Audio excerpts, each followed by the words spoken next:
Good afternoon, Tony Dattino, doing my Live with Tony on Monday, July the 12th.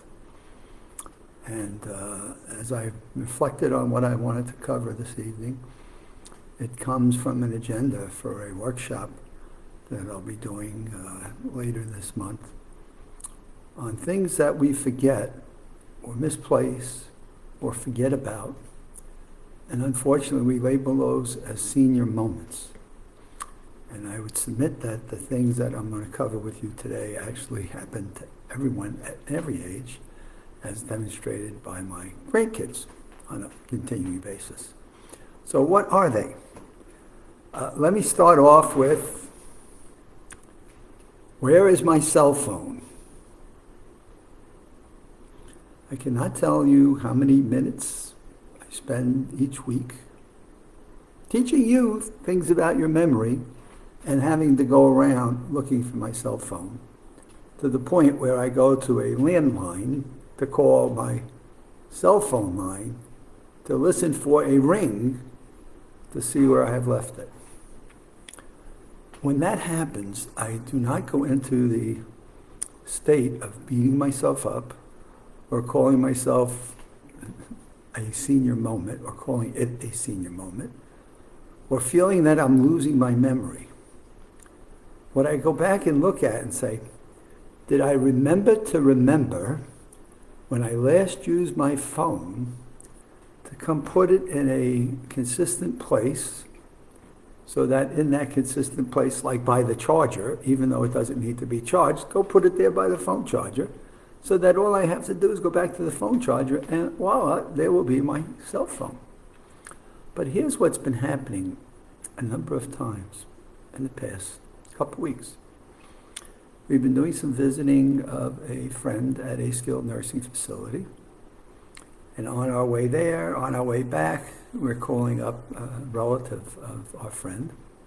And we're comparing notes of the visit, her visit, last visit, what did you see? Here's what our visit, well, what are we doing? And here's what we did. We met with the nursing director, we met with social worker, we met with the physician assistant. Here's what we accomplished, here's what we wanted to do. And I'm doing that while leaving the cell phone on the center console of the car. It's not in my pocket anymore, it's not in my shirt, it's on the center console of the car. So we get home, right? We get home and I pull into the garage and I'm thinking about the keys and shutting the ignition off, and I always like to roll the window down as the car goes into the garage and let a little bit of air get through it. I maybe have something I got to remember on the back seat, which now just reminded me I left some things on the back seat of the car that I picked up at the mailbox today and forgot to take it out. They're important papers. So you get home, you pull into the garage, you do a few things, you just naturally get out of the car and go into the house. Maybe there's something you got to bring in, maybe there's something you got to garbage night tonight, and you bring it out.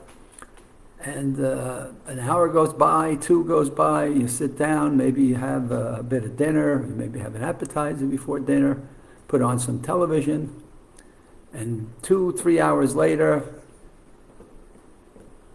where's my cell phone? It's not at the charge station. Where did I leave it? When was the last time I used it? So invariably, we were on a conference call with a relative on the way home from the skilled nursing. And why don't I try going back into the car? Now, one time that got to be real hell, because going back to the car, I couldn't find my cell phone and went wacky and then get the house phone, call the phone, and there it's ringing in the car because it had fallen down in between the seat and the console. Those are not senior moments. So if any of your cell phone issues ever come to the point where you want to beat yourself up and think that you're losing your memory, this is not it. It's When you are focused on your cell phone and you are focused on three other things along with your cell phone, it's likely something's going to get placed somewhere that's not going to be remembered because we didn't focus in that moment and we didn't say, oh, I'm putting my cell phone down here consciously so that when I want to retrieve it, all I need to do is go back to that moment, think about, yes, consciously I put it down here, and poof, I pull it out. And there it goes. It was on the console. So putting your cell phone in different places when you get off a call, maybe you're on a living room chair, maybe you're in a dining room, maybe you're just in the kitchen, and you just put it down in multiple different places, which is the same problem that people have when we talk about losing car keys, misplacing car keys. Same thing applies. I come in, I have car keys. Is there a standard place, a steady, consistent place where you put your car keys? It would be so easy to put them in the same place all the time. Except this time around, I have my car keys changed because I was going to the dealer to take care of a shield underneath my car that had gotten damaged through something coming up off the roadway. And I changed the car keys, right? And on my way out the door, I said, wait a minute.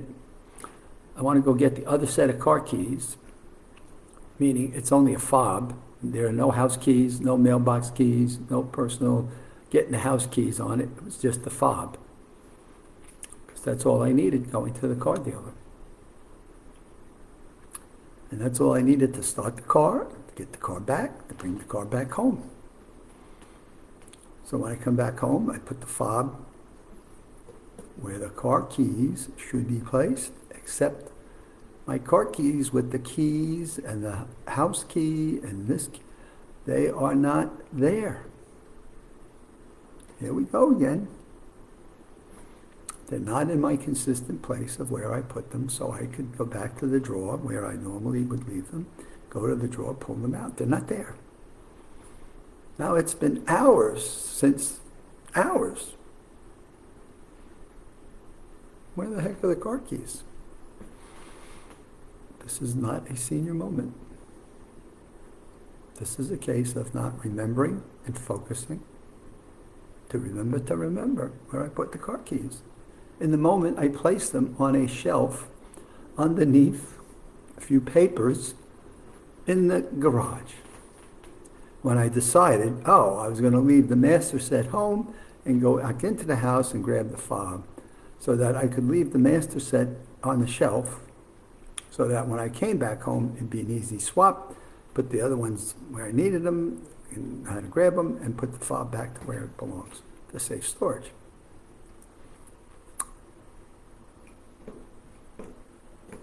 Except I forgot where I put them. Forgot that it was time to pull the swap back. Seems so simple, seems so obvious. But you've got so many other things going on in your mind.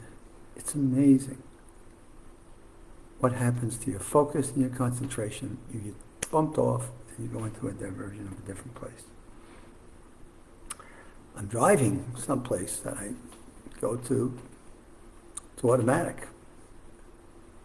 Get on the highway, there's a fork in the road. I know exactly where to take the right fork, and the right fork breaks into a V, and make the left there, stay on that highway.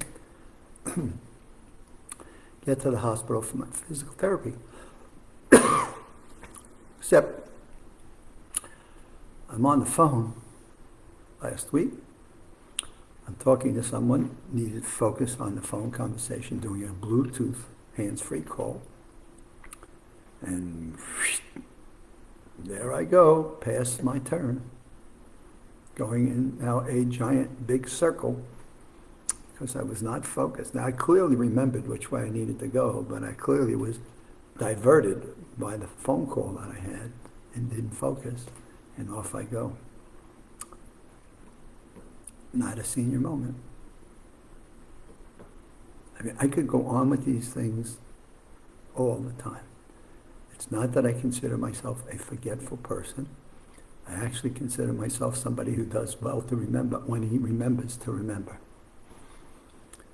But in today's environment, when we have so many things that are going on that are challenging us, that are causing us to think of so many other things all at once, and we're trying to cram that all in to our brains at one given time, we divert our focus, and therefore we may forget where we put 2 or 3 things, as opposed to remembering one at a time as to where we're placing things.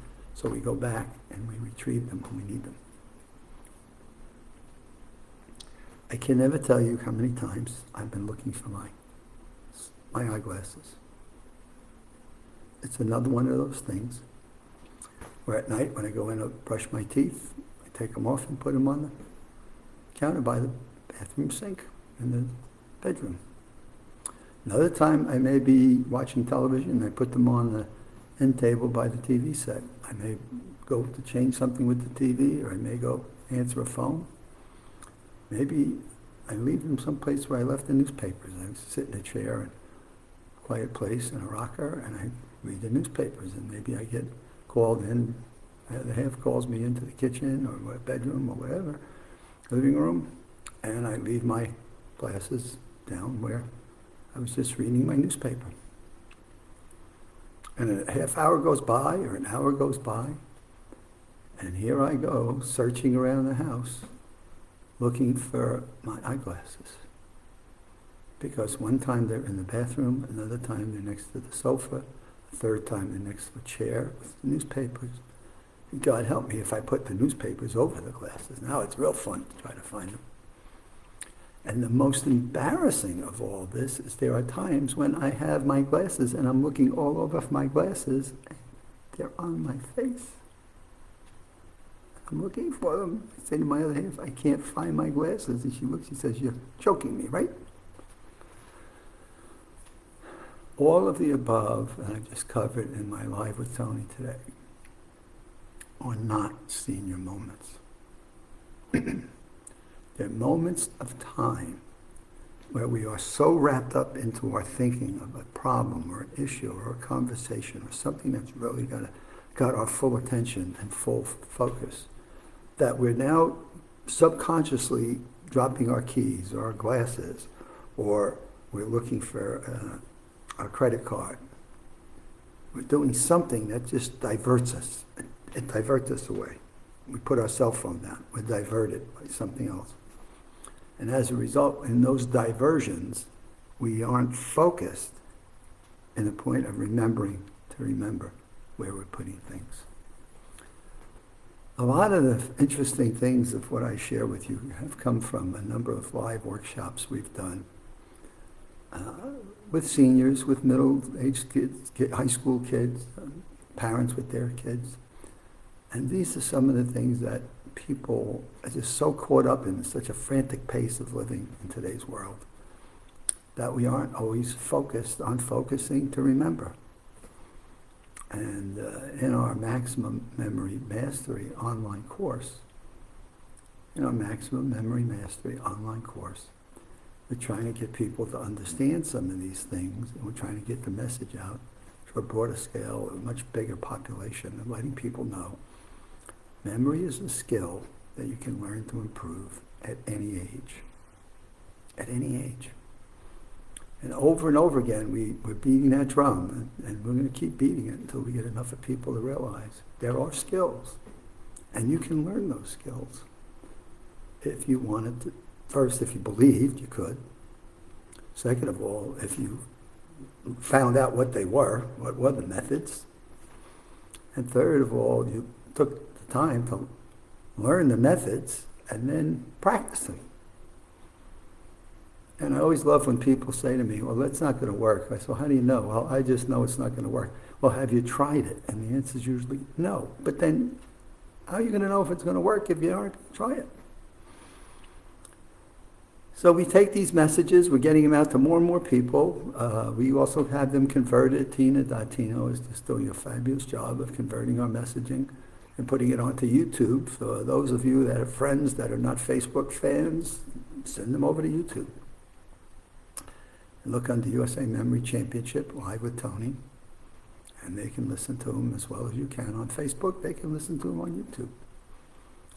And That's my messaging for tonight, because this has been showing up a lot, and I see people going about today's world doing the exact same things, as we're now becoming a little bit more sociable, and I see people with so many things going on in their mind.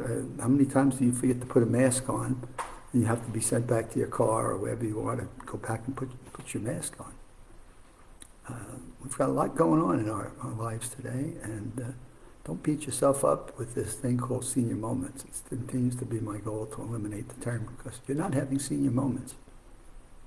You're having moments where you've chosen not to focus because of other diversions, and you've chosen not to remember. I'll talk about a few more of these things. I just had one this morning in a parking lot, and talking about parking lots, and why did I come into this room, and the credit card, and what have you. So I love doing these. I appreciate the feedback I'm getting from people listening to them. I just hope there's something golden in there for each and every one of you, so you can walk away with one new tip that makes a difference in your lives and helps you with your memory. Have a good evening. Check out Maximum Memory Mastery online course, and go to the USAMemoryChampionship.com website. We're making progress on the August 7th USA Memory Championship, which I think is going to be fantastic. Have a good evening. We'll see you on Wednesday.